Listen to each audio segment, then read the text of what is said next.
ಓಂ ನಮೋ ಭಗವತೆ ವಾಸುದೇವಾಯ. ಸಂಖ್ಯಾಶಾಸ್ತ್ರ ಪ್ರಕಾರ ಲಕ್ಕಿ ಸ್ಟೋನ್ ಬಗ್ಗೆ ತಿಳಿಯಿರಿ.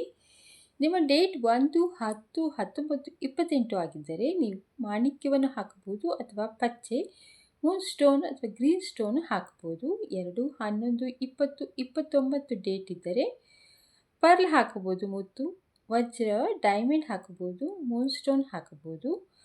3, 12, 21, 30 ಟೋಪಸ್ ಅಂದರೆ ಪುಷ್ಪರಾಗ, ಅಮೆಥಿಸ್ಟ್, ಕ್ಯಾಟೈ ಹಾಕಬಹುದು. 4, 13, 31 ಡೈಮಂಡ್, ಹವಳ ಹಾಕಬಹುದು, ಮುತ್ತು ಹಾಕಬಹುದು. 5, 14, 23 ವಜ್ರ ಮತ್ತು ಪಚ್ಚೆಯನ್ನು ಹಾಕಬಹುದು. 6, 15, 24 ಡೈಮಂಡ್, ಎಮರಾಲ್ಡ್ ಮತ್ತು ಮುತ್ತನ್ನು ಹಾಕಬಹುದು. 7, 16, 25 ಡೇಟಲ್ಲಿ ಹುಟ್ಟಿದರೆ ಟೋಪಸ್ ಹಾಕಬಹುದು, ಎಮರಾಲ್ಡ್, ಮೂನ್ ಸ್ಟೋನು, ಕ್ಯಾಟೈಸ್ ಹಾಕಬಹುದು. 8, 17, 26 date black pearl, black diamond, cat's eyes ಹಾಕಬಹುದು. 9, 18, 27ನೇ ಡೇಟಲ್ಲಿ ಹುಟ್ಟಿದರೆ ಟೋಪಸ್ ಹಾಕಬಹುದು, ಪರ್ಲ್ ಹಾಕಬಹುದು, ರೂಬಿ, ಮಾಣಿಕ್ಯ ಹಾಕಬಹುದು,